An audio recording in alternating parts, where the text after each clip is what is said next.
외국인이 출연하는 어느 한국 방송에서 외국인들은 한국의 첫인상에 대해 솔직하게 이야기를 하였는데요. 다양한 사례와 인상 중 가장 심도 있게 다루어진 것은 바로 한국인의 정에 관한 이야기였습니다.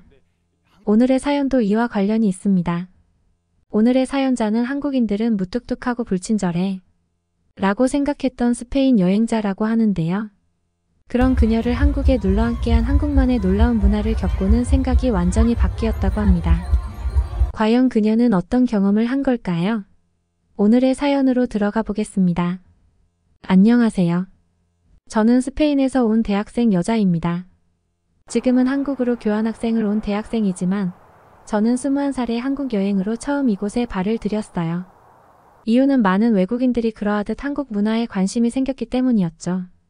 한국의 영화, 드라마, 음악 등 그 당시에는 지금처럼 유명세가 있던 건 아니었지만 한국의 훌륭한 문화는 저에게 큰 충격이었고 새로운 영감을 주었습니다. 한국은 제가 상상했던 대로 훌륭한 모습이었어요. 하지만 한 가지 아쉬운 점이 있었습니다. 제가 생각한 한국인들은 친절하고 부드러운 느낌이었는데 한국에 와서 만난 사람들은 그러지 않았거든요. 한국인들은 기본적으로 표정이 무뚝뚝했습니다. 말을 걸기 무서울 정도였죠. 지하철이나 버스를 타고 주변을 한번 둘러보세요. 모두가 시선을 핸드폰에 집중한 채 조용히 있습니다. 가끔 외국인들이 지하철에 타면 대화하는 소리가 들리지만 기본적으로 한국인들은 조용하고 감정을 잘 드러내지 않는 것처럼 보였죠. 저는 한국의 친근한 모습을 보고 그것을 기대하며 여행을 온 것이었기 때문에 한국에서 친구들을 많이 만날 수 있을 거라고 생각했습니다. 그런데 경직된 한국의 분위기를 보고 있으니 그러기가 쉽지 않더라고요. 그래도 여행의 묘미는 도전이라고 생각했기에 여러 곳을 다니면서 한국인들을 만나기 시작했습니다. 역시 모든 한국 사람들이 딱딱한 건 아니었어요. 우선 지하철에서 길을 물어보기 위해 한 여자분에게 말을 걸었습니다. 무표정으로 휴대전화를 하며 누군가를 기다리고 있는 것 같았죠. 저는 매우 소심한 성격이라 모르는 사람에게 말을 거는 것도, 게다가 기분이 썩 좋아 보이지 않는 사람에게 말을 거는 것도 조심스러워합니다.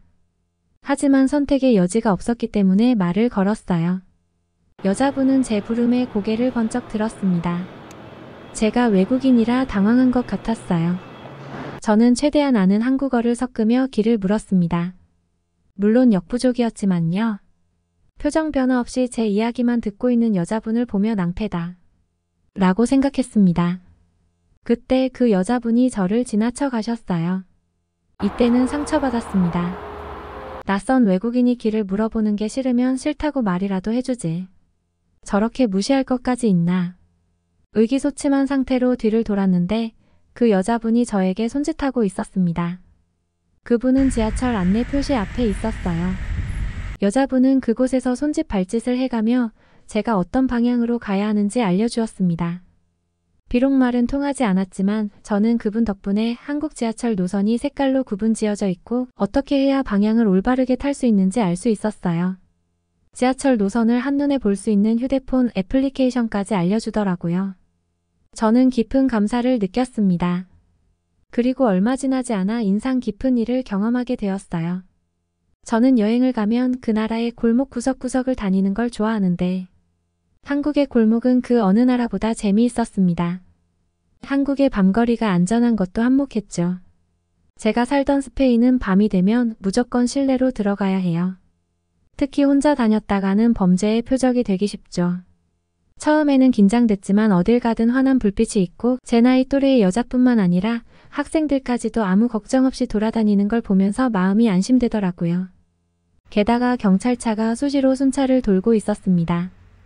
덕분에 저는 아침, 낮, 밤 게다가 새벽에도 한국의 문화를 온전히 즐길 수 있었죠. 그런데 제가 너무 안심했던 탓이었을까요? 정신을 차려보니 사람이 한 명도 다니지 않는 어두컴컴한 골목으로 들어와 있었습니다. 분명히 얼마 전까지만 해도 제 주변에 빌딩이 가득했는데 제 주변에는 오래된 집들밖에 없었죠. 저는 스페인에서 아주 잠깐 밖에 홀로 있었던 적이 있었는데 그때 큰일을 겪을 뻔했습니다. 누군가가 다가와서 지갑을 내놓으라고 한 것도 모자라 더한 일을 하려고 했거든요. 함께 있었던 친척 오빠가 도와주지 않았더라면 제가 어떻게 되었을지 상상도 하고 싶지 않습니다. 이런 트라우마가 갑자기 떠오르면서 호흡이 가빠졌어요. 얼른 이 어두운 공간을 빠져나가고 싶었습니다. 처음에는 빠른 걸음으로 걸어갔는데 나중에는 거의 뛰는 정도였어요. 왜냐하면 어두운 골목 중간 지점에서 나이 많은 아저씨들이 술을 마시고 있었기 때문입니다. 숨을 헉하고 들이마시고 뒤를 돌아보았어요. 더 어두운 골목이더라고요. 그 아저씨들이 있는 곳은 그나마 가로등 불빛이 있는 곳이었죠. 저는 핸드폰을 꼭 쥔 상태로 긴박하게 발걸음을 옮겼습니다. 저를 신기하게 쳐다보는 아저씨들의 시선이 느껴지자 더욱 빨리 움직였죠. 뛰고 싶은 마음이 강했지만 그렇게 하면 그 사람들을 자극할까봐 두려웠습니다. 그분들을 잠재적 범죄자 취급을 한 것 같아 죄송한 마음이 크지만 저는 그 정도로 어두운 곳에서 남자들과 함께 있는 것을 두려워했습니다.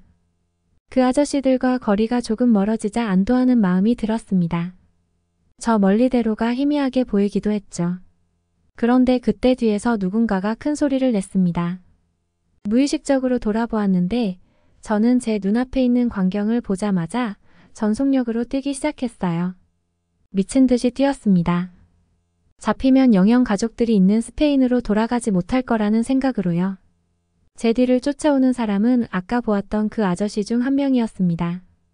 당시 불편한 신발을 신고 있었기 때문에 도무지 속도가 나지 않았고 점점 가까워지는 소리가 났습니다.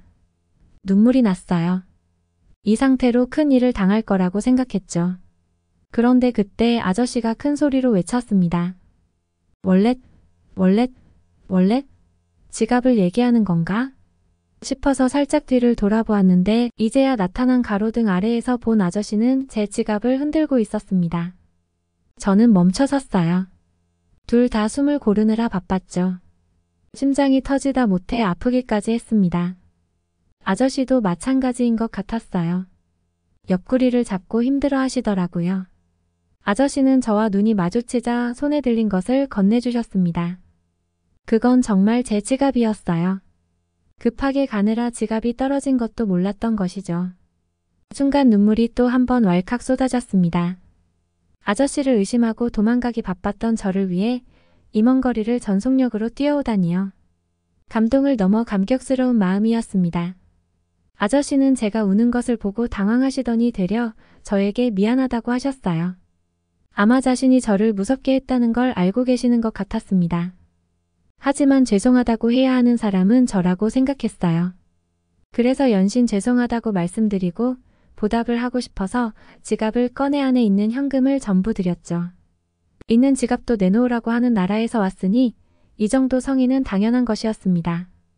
그런데 아저씨는 손사래를 치며 괜찮다고 하셨어요. 이해할 수 없었습니다. 땀에 옷이 젖을 정도로 뛰어왔으면서 성의를 거절하다니요. 이유 없는 호의는 없다고 생각했습니다. 그런데 아저씨는 저에게 이유 없는 호의를 보여주셨어요. 저는 그날 제가 스치듯 만났던 모든 한국인들에게까지 미안한 마음을 가지게 되었습니다. 이런 사람들을 차갑고 무섭게 보았다니 죄송스럽더라고요. 그렇게 마음을 열고 나니 좋은 사람들을 많이 만나게 되었습니다. 이태원에서 만난 한국인 친구는 스페인어에 매우 능통했는데 저는 그 친구에게 한국의 특별한 문화를 많이 배웠어요. 그중 가장 인상 깊었던 문화는 이웃사촌에 관한 것이었습니다. 이웃사촌이라는 단어가 요즘엔 잘 안 쓰는 말이라고는 하지만 그 정신은 아직까지도 이어지고 있는 것 같다는 게 친구의 의견이었죠. 저는 이웃사촌이 무슨 의미인지 잘 이해가 되지 않았습니다. 친구는 이웃사촌의 정의를 이렇게 내렸어요. 사촌처럼 그러니까 가족처럼 가까운 이웃이라는 거야. 저는 물었습니다. 이웃? 친구는 친절하게 대답해 주었어요. 가까이 사는 집이나 가깝게 지내는 사람이 이웃이야. 그러니까 친구는 가까이 사는 내 옆집 사람을 친척처럼 대하는 한국의 문화가 있다는 것을 알려준 것입니다. 어떻게 이런 일이 있을 수 있죠? 친절하게 다가왔던 사람이 주머니에 지갑을 베가는 일이. 비일비재한 스페인에서는 사람을 경계하는 게 매우 중요합니다. 이해가 되지 않는다는 말에 친구는 자신이 어렸을 때 겪었던 일들을 알려주었어요. 친구는 복도식 아파트라는 곳에서 살았는데 그 아파트는 한 층에 여러 집이 함께 있었다고 합니다. 날씨가 좋은 날이면 모든 집이 문을 활짝 열어놓고 생활을 했다고 했죠. 여기서부터 경악을 금치 못했습니다. 사람들이 오고 다니는 곳에서 문을 활짝 열어놓다니 말도 안 되는 얘기였어요. 게다가 아무 잠금 장치 없이 문을 열어두었다고 하더라고요. 여기서 끝이 아닙니다. 친구의 어머니는 음식을 꼭 넉넉하게 하셨는데 넉넉하게 한 음식을 옆집에 가져다 드리게 하셨다고 해요. 옆집에 음식을 들고 가면 옆집 아주머니는 잠시 기다리라며 자기가 해놓은 음식을 다시 채워주셨다고 했죠. 피 한 방울 안 섞인 남에게 어떻게 이럴 수 있단 말인가요? 스페인에서는 불법적인 약을 사고 파는 일이 아주 잦습니다. 따라서 남이 주는 음료나 음식을 함부로 받아먹어서는 안 돼요. 그 음식에 뭐가 들어갔을지 모르니까요. 하지만 한국은 아니었습니다. 일부러 음식을 더 많이 해서 다른 사람에게 나눠주고 그것을 주고받는 게 너무 당연한 문화라니. 매우 부럽고 따뜻한 문화더라고요. 게다가 같은 아파트에 홀로 사는 할머니가 계셨는데 어머니들이 돌아가면서 할머니의 집을 채워주고 냉장고를 채워주었다고 합니다. 너무나 동화 같은 일이죠. 저는 친구에게 떨어진 지갑을 돌려준 아저씨의 이야기를 들려주었습니다. 친구는 한국의 이런 이웃사촌 문화가 아저씨에게도 있는 것 같다고 말했어요. 무슨 뜻이냐고 물어보니 친구는 이렇게 대답했습니다. 내 가족이 어려운 일을 당하면 도와주고 싶은 게 당연하잖아. 그리고 내 가족이 힘들고 슬프다면 함께 마음 아파하는 게 가족인 거고. 이웃사촌은 피가 섞이지 않았지만 가족이야. 그러니까 그 아저씨는 이웃사촌의 마음으로 지갑을 잃어버려서 속상해할 내 마음에 공감한 거지. 오 이럴 수가. 저는 친구의 말을 확실히 이해했습니다. 한 핏줄이 아니더라도 모두가 한민족이고 가족이기 때문에 그 사람의 마음을 가족처럼 공감해주는 것, 그건 제가 만난 한국의 진짜 모습이었습니다. 차갑고 무뚝뚝한 게 아니라요. 저는 이후에도 한국인들의 친절하고 따뜻한 모습에 큰 감동을 받았습니다. 저는 한국에서 살고 싶어졌어요. 그래서 스페인에 돌아가자마자 한국으로 교환학생을 보내주는 대학으로 편입을 했습니다. 그리고 이렇게 한국에서 대학을 다니고 있죠. 한국은 저에게 제2의 고향이자 저는 한국인들을 이웃사촌으로 여기며 살고 있습니다. 피부색이 다르고 인종이 다르더라도 저를 가족처럼 대해준 한국인들에게 감사할 따름입니다. 한국의 정은 유달리 푸근하고 감동적입니다. 예전에 비해서 적어졌다고 생각할 수도 있지만 여전히 외국인들의 눈으로 보면 정이 가득한 한국인데요. 오늘의 사연자가 한국에서 잘 정착하여 살 수 있도록 많은 응원을 부탁드립니다. 오늘도 저희 채널의 사연을 끝까지 시청해주셔서 감사합니다. 다음에도 좋은 내용으로 돌아오겠습니다. 구독과 좋아요로 응원 부탁드립니다. 감사합니다.